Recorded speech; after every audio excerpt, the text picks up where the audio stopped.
Good evening, Bahamas. Coming up tonight, autopsies on two Bahamian men found dead in an Italian river are just hours away. Meanwhile, local police are holding 10 people after they say they found an illegal firearm in a nightclub. And a former MP laments a lack of hope among young people.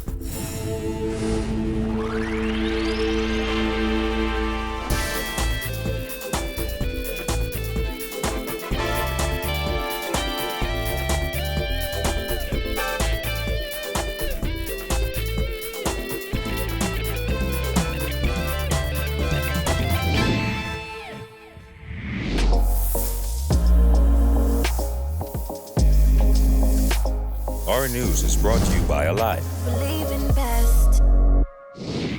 Welcome to Our News and thanks for joining us. I'm Jared Higgs. Topping news tonight, autopsies for two Bahamian men found dead in a river in Turin, Italy will be performed on Monday. 29-year-old Alray Ramsey and 28-year-old Blair John were last seen the Thursday before their discovery. Meanwhile, Italian investigators have reportedly stepped up their efforts as they try to piece this deadly puzzle together. They're tracking other Bahamians in Italy. Italian journalist Davide Petrocelli says as authorities gear up for the results of autopsies on both men, they are also monitoring other Bahamians in Italy. We are screening the aerial traffic, the journeys of Bahamians, other Bahamians in Italy now. Petrocelli, one of the first journalists to report on the incident, says the personal possessions of the men are nowhere to be found. They found nothing. The room was empty. The room was empty. The keys, the room keys were on the body of Mr. Blair John. Yeah, but the room was completely empty, and they are searching for the luggages of two Bahamians that is disappeared. John, a PhD candidate at St. Mary's University in Canada, was visiting Italy for an academic presentation. That's where he reportedly met up with Ramsey, a Bahamian diplomat on leave studying at the Diplomatic Academy of Vienna. Italian authorities fished the bodies of both men from River Po in Turin, Italy, between Tuesday and Wednesday. Italian media first reported that Ramsey's body was discovered with a head injury that the coroner considered compatible with a fall. John's body was found several hours later, approximately 2 kilometers upstream. The investigation into their deaths is being led by a chief of Turin police, Marco Martini. However, he won't be working alone. The investigation is coordinated by two prosecutors, Miss Giulia Ricci and Mr. Enzo Bucarelli.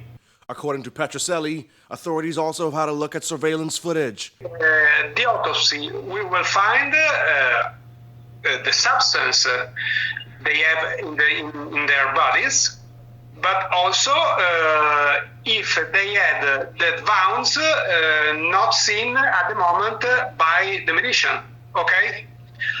It can be, it's possible. Monday's autopsy is key to the investigation. In news from the crime beat, 6 men and 4 women are in custody following the discovery of a firearm in a nightclub on Mackey Street. According to police, it was shortly after 2 a.m. when Northeastern Division officers, acting on information, conducted a search of the Sweet Sense Bar and Lounge and recovered a 9mm pistol, which contained 7 rounds of ammunition. Officers say those 10 people are assisting police with their investigation. Meanwhile, officers from the Central Detective Unit found a 9mm pistol with 9 rounds of ammunition in a bushy area on Finlayson Street. The discovery took place at around 2 p.m. on Saturday. No arrests were made, and investigations are said to be ongoing. In other news, Health Minister Dr. Dwayne Sands responding to recent concerns expressed by the Bahamas Doctors Union, who last week expressed concerns over contractual issues with the Public Hospitals Authority. The BDU, which represents junior doctors, held a press conference on this issue last week Wednesday, insisting some doctors have had their contracts slashed from 3 years to 1 year. Sands was asked about the concerns and had this response. There are isolated incidents where individuals may have an extension for 1 year or 2 years. There are some individuals that are kept on month to month, depending on the specific circumstances. The health minister also said the number of people affected by this contract issue is very low, very few. Regarding the threat of industrial action, Dr. Sands said this. That's unfortunate. We have met here at the ministry on this matter. Opposition leader Philip Davis weighed in on the ongoing tension between the Bahamas Hotel Catering and Allied Workers Union and hotel representatives at the party's monthly meeting this week. Davis said he is shocked that the situation has gotten to this point. If the Labour Minister was doing his job, labour relations in our premier industry should not have soured to the point where the Bahamas Hotel Catering and Allied Workers Union felt the need to take a strike vote. They voted almost unanimously to strike. This labour situation is now at a critical stage. So, while the luckiest tourism minister ever is prancing around and boasting about the tourism arrival numbers, it appears that the financial windfall enjoyed by the hotel is not being shared equitably with the thousands of workers who drive this industry. Davis called on the Minister of Labour to do more to settle this impasse. Our understanding is that the government is not taking this matter seriously and is not moving aggressively enough to get the parties to the table and have this matter settled. Our position is that the 15% gratuity must remain as part of the contractual negotiations. Bahamians need to earn a livable wage, and we stand with the hotel workers.